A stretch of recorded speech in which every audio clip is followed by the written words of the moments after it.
Welkom bij Scheldemondig. Deze keer hebben we het over de Stichting Mascura. En hier bij mij zit... Mark van Dorselaar. Welkom, Mark. Dankjewel, Hendrik. Je bent hier al eens een keer eerder in de studio geweest. Derde keer al. Derde keer al? Derde keer al. Maar het is wat jaren geleden. Ja, tuurlijk. Het is al wat jaren geleden weer. Ja.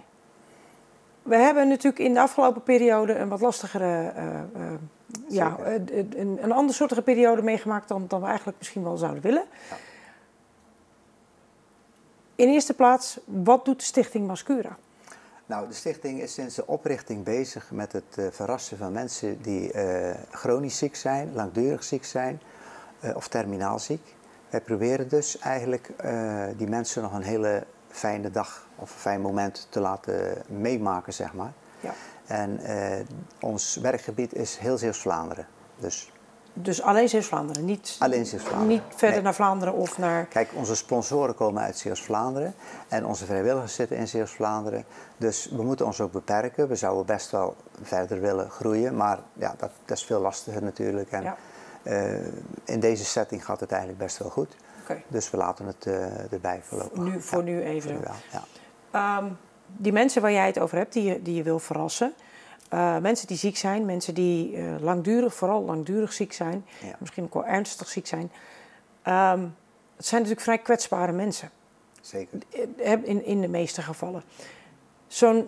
Zo'n periode zoals we in de afgelopen 2 jaar hebben gehad.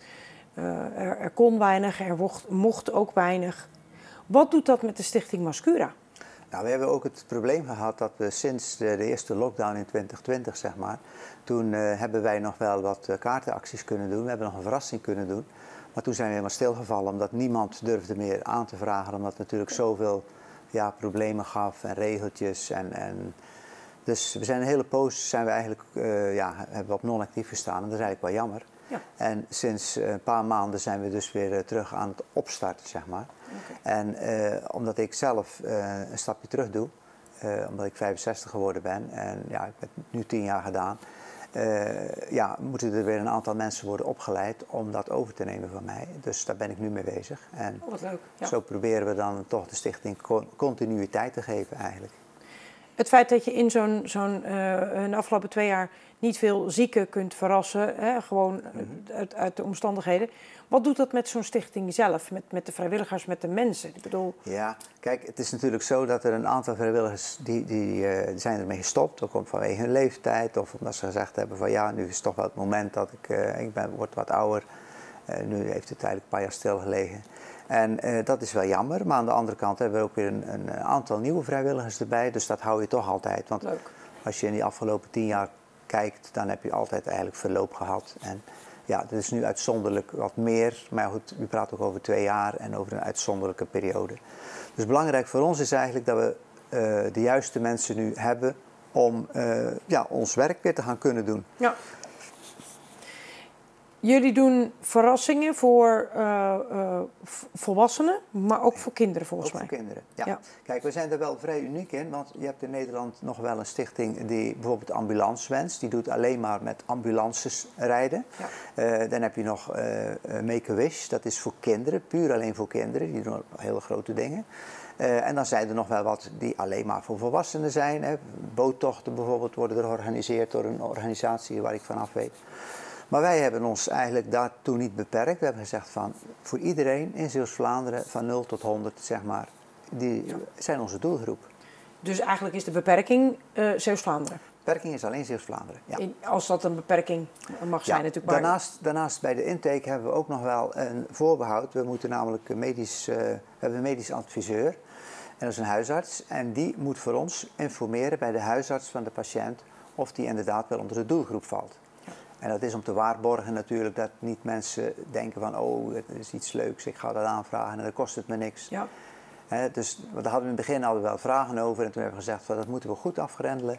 We moeten zorgen dat dat ook allemaal oké is en dat daar geen vragen over kunnen komen. Ja. Nee, helder.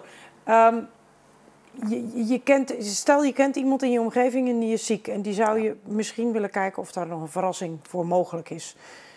Dan is het heel Wat eenvoudig. Doe ik dan? Heel eenvoudig. Je kunt een mailtje sturen naar aanvraag@mascura.nl. Ja. Dan leg je even uit wat er aan de hand is. Dan nemen we contact met je op. we nodigen je uit. Dan gaan we het gesprek aan, het intakegesprek. En dan zeggen we er 2 dingen bij. Dan zeggen we, luister, als wij voor jou of voor de zieke waar jij een aanvraag voor doet, een verrassing wilt laten regelen, dan willen we dat je vriend van de Stichting Mascura wordt. Okay. Dat kost €20 per jaar. En we hebben ook nog de beperking dat die verrassing, die moeten we op Facebook kunnen plaatsen. Die moeten we eventueel ook in andere uitingen mee kunnen nemen. Okay. En waarom is dat? Omdat wij afhankelijk zijn van sponsoren. Dus we moeten ons natuurlijk wel kunnen laten zien wat we doen. Ja. Nou, de meeste mensen hebben er geen problemen mee. We hebben het ook wel eens een keer gehad dat iemand zei van dat wil ik absoluut niet. We hebben gezegd prima, maar dan krijgt u van ons de rekening van heel de verrassing. En dan gaan we het voor u uitvoeren. En dan krijgt u het filmpje privé. En dan betalen de mensen gewoon, ja, dan huren ze ons eigenlijk in als het ware. Dus dat kan dan ook. Ja. Maar goed, dat zijn zeldzame dingen, want dan kost het behoorlijk wat geld natuurlijk. Ja. En dat zijn meestal dan bedrijven die het voor een werknemer doen of zo. Ja, snap ik. Maar ja, het is natuurlijk, als stichting zeg je net, hè, je hebt natuurlijk, je moet leven van sponsoren, van geld, donaties, dat soort dingen meer. Daar gaan we het later ook nog over hebben. Dan is, ja, jullie verrichten natuurlijk wat werk. Je maakt ook daar natuurlijk hier en daar wel kosten voor. Ik zou me voor kunnen stellen dat niet elke wens gesponsord kan worden door een bedrijf of wat dan ook. Ik bedoel, hè? Dus ja, dan is het natuurlijk wel in mijn beleving redelijk normaal dat op het moment dat je zegt van ja, ik wil dan laten zien aan de mensen wat wij doen als een stukje communicatie naar buiten. Ja. Zodat andere mensen daar ook van op de hoogte zijn. Zodat ze misschien als er iemand in hun omgeving ziek wordt, daaraan kunnen denken en daar ook natuurlijk weten van het bestaan, zeg maar. Ja, het is tweeledig. We krijgen daardoor nieuwe aanvragen en uiteraard, we kunnen sponsoren werven. Want als die door de filmpjes zien wat we gedaan hebben, ja, dan zien ze van oké, dat spreekt mij aan en daar heb ik geld voor over. En dat heeft ons eigenlijk ook in al die jaren heel veel donaties opgeleverd. Wat doet dat eigenlijk met de mensen die de verrassing krijgen? Die mensen zijn ernstig ziek, langdurig ziek, terminaal ziek. Ja, wat doet dat met die mensen? Nou, ik heb in die ervaring in al die jaren dat ik het gedaan heb, eigenlijk altijd gehoord, ook achteraf, vooral van de zieken. Maar ja, dit is zo'n bijzonder moment. En dan in zo'n moeilijke periode in je leven, als ik me een beetje rot voel, dan zet ik gewoon dat filmpje nog eens op en dan krijg ik weer energie van. Snap je? Dus het is, voor mensen is het soms een medicijn, noem ik het wel eens. Van, ik heb het gehad met iemand en die was terminaal ziek. En er was hier in Oostburg toevallig een mevrouw.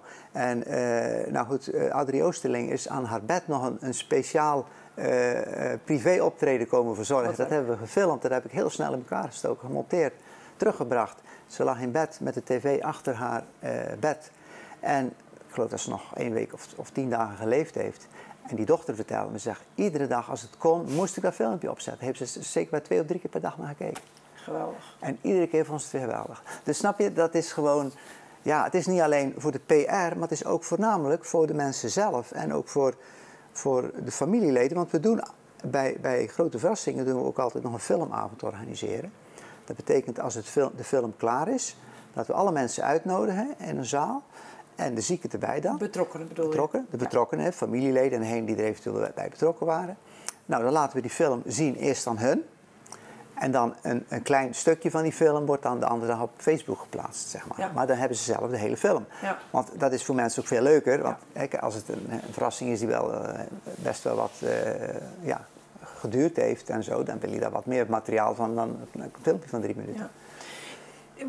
Wat voor aanvragen komen er?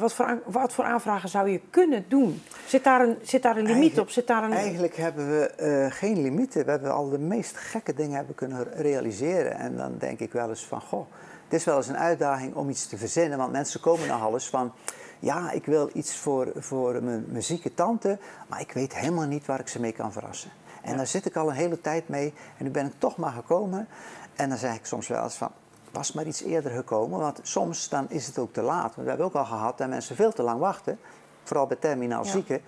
En dan op het eind komen ze nog, ja, en dan lukt het soms niet meer. We hebben het een paar keer gehad, dan wilden we beginnen en dan was die persoon al overleden. Ja, het is natuurlijk niet zo dat jullie die wens, of die verrassing zeg maar, op een een dagtijd in elkaar kunnen... Nee, het snelste wat we gedaan hebben is denk ik een week. En dat was wel heel snel. En dat was ook een behoorlijke verrassing. Maar ja, dan ben je constant aan het regelen natuurlijk.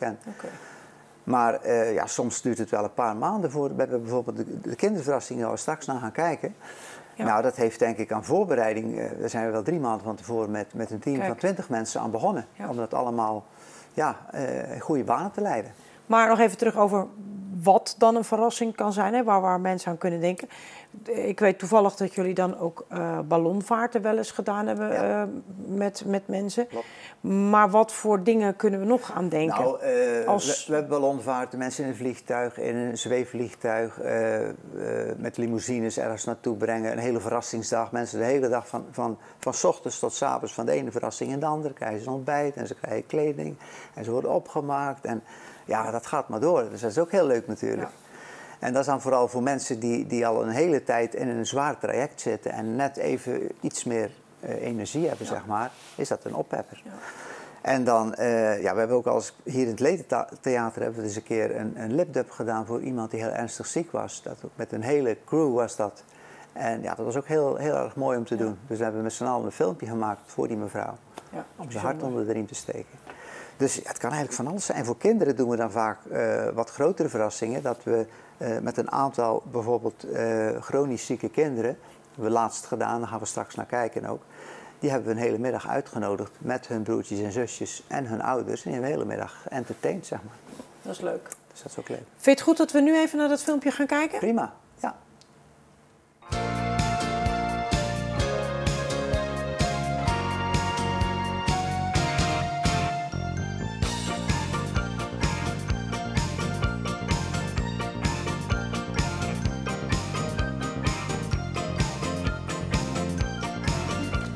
En weet je hoe deze prinses heet? Dat is prinses.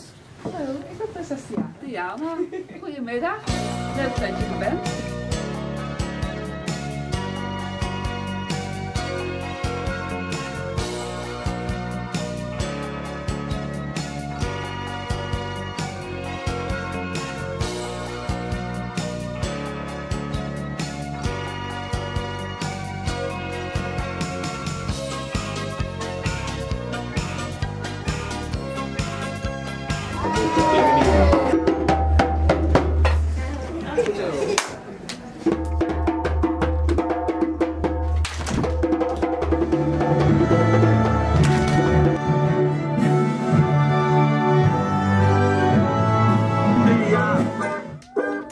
En een clown, een cowboy, een piraat, een prinses, een ballerina, een ballerina. Een Mexicaan die met 2 sambaballen danst.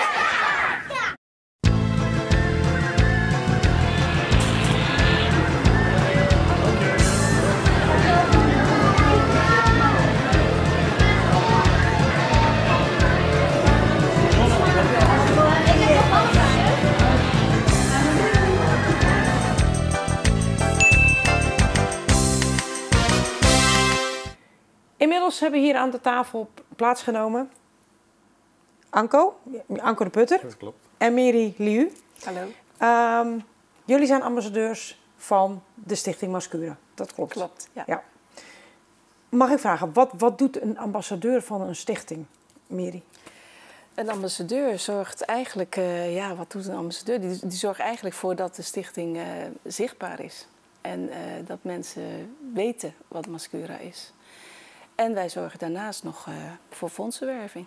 Oké. Ja. Dus het is een stukje naamsbekendheid, communicatie, zeg maar, althans de hulp daarbij. En natuurlijk een stukje fondsenwerving. Ja. Anko, dat fondsenwerving, hoe gaat dat in zijn werk voor zo'n stichting? Nou, goed is natuurlijk in je eigen kring, klantenkring. En voorheen natuurlijk bedrijven die je kent, die relaties. Om daar de stichting kenbaar te maken.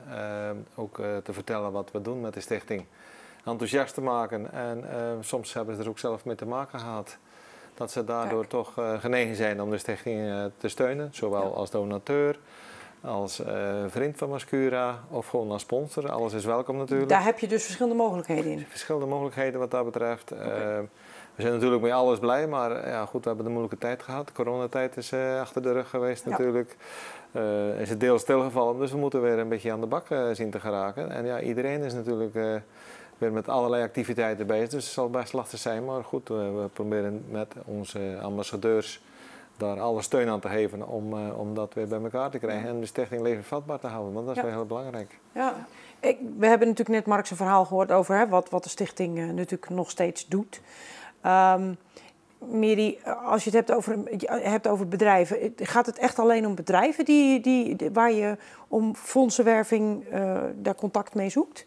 Ook bijvoorbeeld serviceclubs, hè?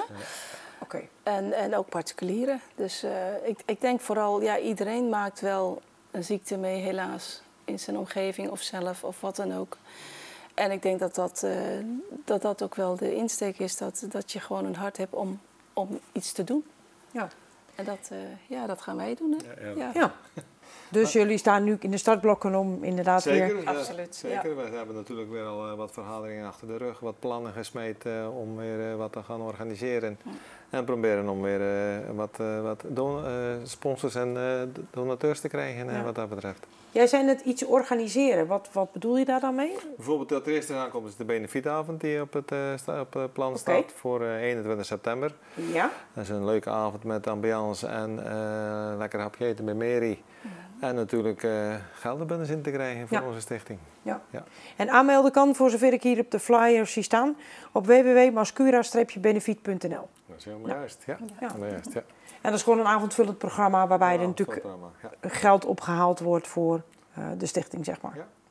Is iedereen daar eigenlijk welkom? Iedereen is welkom. Ja. Voor bedrijven of voor particulieren? Of...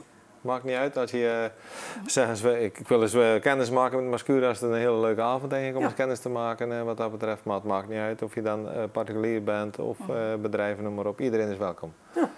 Nou ja, ik weet dat het eten bij Mary natuurlijk altijd fantastisch is, dus daar kan het niet aan liggen. Nee. Dus dat is alleen al goed wat dat betreft. Ja. Dus, alleen dat al is natuurlijk een uitnodiging om natuurlijk te komen op 21 september. Is dat het enige wat jullie organiseren aan een benefietavond? Stel ik ben een bedrijf of ik heb een bedrijf of ik weet een bedrijf die misschien, zoals jij zegt, al iets meegemaakt hebt binnen de eigen familiekring of binnen de medewerkers natuurlijk. Wat kan er nog gedaan worden? Kunnen er ook bedrijven met initiatieven komen? Graag, tuurlijk. Ja, zeker. Wij zoeken vooral bedrijven die het niet eenmalig doen, maar eigenlijk structureel. En dat wij gewoon geld... Want we krijgen natuurlijk ook geen subsidie. Nee. Dus eigenlijk moeten wij ontzettend hard ons best doen om geld binnen te halen. Om ook alle wensen te kunnen uitvoeren. Ja. Wat zou een bedrijf of iemand, het kan natuurlijk ook een particulier zijn, kunnen doen die zegt van nou, ik wil wel fondsen gaan werven, zeg maar. Ik wil wel iets doen om natuurlijk de Stichting Mascura een donatie te kunnen doen. Waar zouden we aan kunnen denken, wat mensen kunnen doen? Als ik even terug mag komen op de benefietavond. Dit is de 3e keer dat we dat doen. Okay. En wij geven de helft aan Mascura. Dus het is gewoon hartstikke mooi natuurlijk. En we hebben ook een verloting van mooie kavels. En dat geld is ook gewoon helemaal voor Mascura. Dus ja, dat is wel even een injectie natuurlijk. Ja. Maar ja, wij hopen... Wij zijn eigenlijk begonnen met een business event. Hè? De eerste keer was eigenlijk een business event. Natuurlijk ook met het bedrag. Het is natuurlijk voor een avondje uit is het natuurlijk wel een bedrag. Maar je moet niet vergeten dat het all-in is. Dus het is, je moet ter plaatse eigenlijk niet meer je portemonnee trekken voor drankjes of wat dan ook. Alleen voor loodjes. En dat moeten we natuurlijk wel verkopen. Hè? Dus, dat is het fun element natuurlijk aan het gehele. Hè? Dat is de extra verrassing voor jezelf. Ja, en er is ook muziek. Dus we gaan natuurlijk ook wel dansen. Hè, ja, leuk. Ja. Wat staat er nog op de planning voor evenementen om te... Ja, dit is eigenlijk het begin. Wij kunnen op dit moment eigenlijk nog niet zeggen welke evenementen er komen. Maar we hopen gewoon dat dit wel het begin is om te starten met die fondsenwerving. En dat we bedrijven warm maken om ook iets te doen. Ja.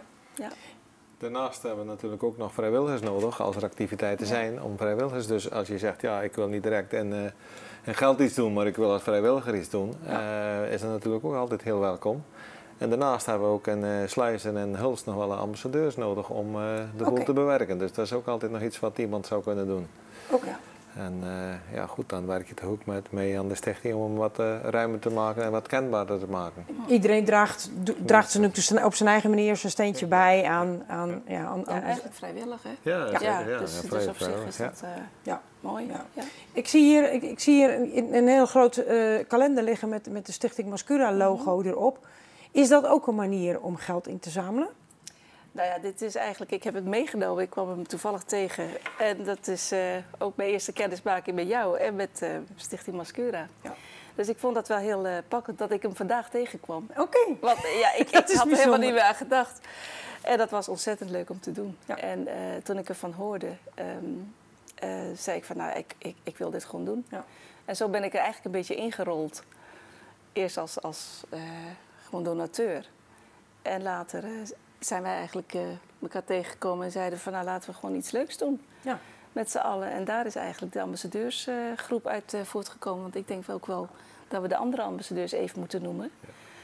Graag. Ja, dat is Peter Snodijk uit Axel. En Annelies Korst van drukkerij Recht door Zee. Ja. En Esther Westerwelen van Lef uit Adenburg. Ja. Dus wij zijn eigenlijk best wel een hecht groepje. Ja, met z'n vijven. Dus vandaar wat Anko zegt van mensen die er ook zin in hebben om iets te doen. Om hun steentje bij te dragen. Van harte welkom. Heb je daar nou eigenlijk veel tijd voor nodig voor het ambassadeurschap? Dat is natuurlijk waarschijnlijk een vraag die... Nou, dat hangt een beetje af van de activiteiten natuurlijk. Met zo'n benefietavond, dan moeten we toch kijken of we de mensen op de been kunnen krijgen. En dus ook langs gaan met de bedrijven. Want ja, een keer een belletje of een folder werkt meestal niet. Als je een keer langs gaat en je zegt, kom maar, is gezellig, leuk. En je draagt weer bij aan de stichting noem maar op. Dan is het toch iets makkelijker om mensen over te halen. Om te zeggen, oh, je heeft gebeld en noem maar op, ik zal wel zien. Nee, je moet ze in de ogen kunnen kijken en zeggen, we moeten de stichting weer op de been krijgen. Nee, je was er altijd bij. Gezellig, je komt toch weer wel. En dan durven ze niet zo snel mee te zeggen. Waarom kom je nu niet? Waarom kun je niet? Maar dat is ook je netwerk. Hè? Dat is gewoon je netwerk. Ik denk het is ook een gunfactor. Ik denk als je dat hebt, tenminste op natuurlijke manier, ik denk dat het dan vanzelf komt. Maar we moeten nu gewoon na de corona gewoon weer opstarten. Ja. Dus iedereen die de oproep, de oproep om inderdaad ambassadeur te worden, vrijwilligers te zoeken. Maar iemand die een creatief idee heeft of een leuk idee heeft waarvan die zegt van goh, ik wil daar als geld voor inzamelen om dan uiteindelijk aan de Stichting Mascura te doneren. Ja. Is natuurlijk ook heel erg welkom. Ja. Nou, denk ik. Eén ding zijn we nog vergeten. Er zijn ook heel veel mensen die jarig zijn bijvoorbeeld of een jubileum hebben. En die vragen dan een gift in plaats van bloemen en cadeaus. Ja. Een gift aan Mascura heb jij gedaan toen voor je bedrijf? Ja, zo ben ik in contact gekomen in de tijd met het bedrijf dat 35 jaar bestond. Mooi. En denk je, wat moet je met al die cadeaus? Ik ken de Mark in een gesprek gegaan en die zei goed, dan doen we gewoon een avond voor Mascura inzamelen. Dat was een succes. En zodoende ben ik ook ambassadeur geworden. Omdat ik denk, dat is wel iets wat dat betreft. Ja. Dus... goed, de mensen kunnen natuurlijk ook gewoon vriend worden van Mascura of donateur worden wat dat betreft. Alles is welkom en ook met ideeën om iets te organiseren is altijd heel goed. Ja. En er zijn inderdaad ook bedrijven die dan op deze manier ons steunen. Leuk. Ja, leuk. Nou, ik denk dat de oproep duidelijk is aan iedereen natuurlijk. Ik wil jullie natuurlijk van harte bedanken. Ik wil natuurlijk ook Mark, die in het eerste stuk zat, van harte bedanken. Dus ik zou eigenlijk de kijkers willen oproepen. Kunnen jullie iets doen voor de Stichting Mascura? Of je nu vrijwilliger wordt, of je nu ambassadeur bent, of wat voor bijdrage je ook wil leveren. Doe dat inderdaad. Laten we er met z'n allen weer iets moois van maken. Dank jullie wel. Dank je wel.